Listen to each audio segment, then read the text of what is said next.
गांधी का कहना है कि हमको सदन में बोलने नहीं दिया जा रहा। मेरी समझ के परे है कि नेता प्रतिपक्ष हैं आप, और कितनी बार या किन शब्दों में या किस भाषा में आपको समझाना पड़ेगा कि जब चेयर ने एक रूलिंग दे दी तो आप अगर इन नियमों का पालन नहीं करेंगे, परंपराओं का पालन नहीं करेंगे, तो किस तरीके का लोकतंत्र आप अपेक्षित रख रहे हैं।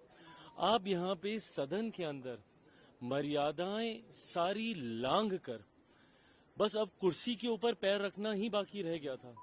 जिस तरीके से विपक्ष के सांसदों का, खासतौर पे कांग्रेस के सांसदों का जिस तरीके से इनका व्यवहार रहा है, मतलब इसने कोई ऐसी मर्यादा नहीं छोड़ी जिसको इन्होंने लांघा ना हो, जिसको इन्होंने तोड़ा ना हो।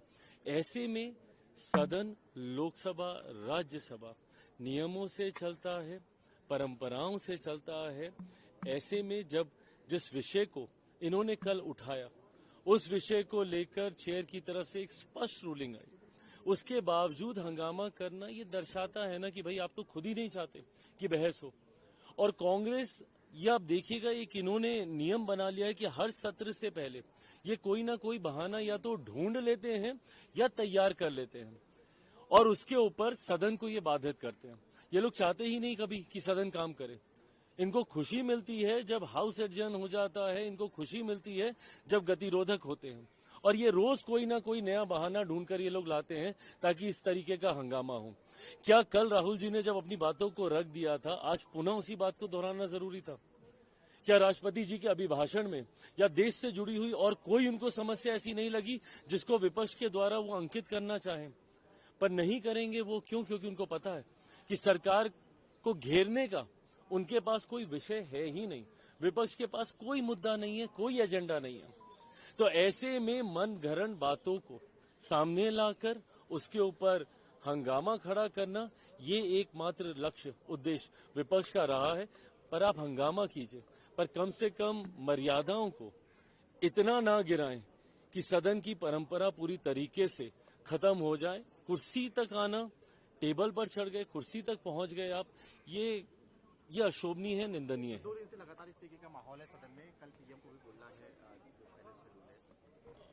अब हाँ, विपक्ष जिस तरीके से ये लोग हंगामे पे हंगामा कर रहे हैं, इनकी मंशा तो नहीं है कि सदन चले।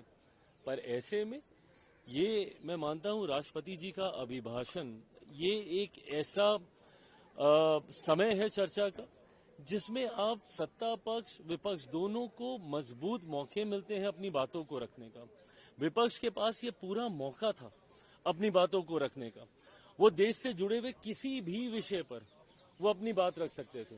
इनको एसआर को लेकर इनको चिंता है, आने वाले दिनों में अलग अलग राज्यों में चुनाव को लेकर इनको चिंता है, ये हर विषय को रख सकते थे। और एक व्यक्ति की वजह से, जिसको इन्होंने अपना नेता बनाया हुआ है, आपने बाकी दलों का भी समय आपने समाप्त कर दिया। आज स्पीकर साहब ने कितने और दलों के नेताओं को बुलाया, सपा के नेताओं को, टीएमसी के नेताओं को, किसी को बोलने नहीं दिया हंगामे की वजह से। ऐसे में प्रधानमंत्री जी भी हर बार जब भी राष्ट्रपति जी का अभिभाषण होता है उस पर अपनी बात रखते हैं, कल भी वो अपनी बात रखेंगे। पर ऐसे में जो विपक्ष के पास जो अपना समय था अपनी बातों को रखने का, एक दल की वजह से उन्होंने पूरे विपक्ष का समय बर्बाद करने का काम किया।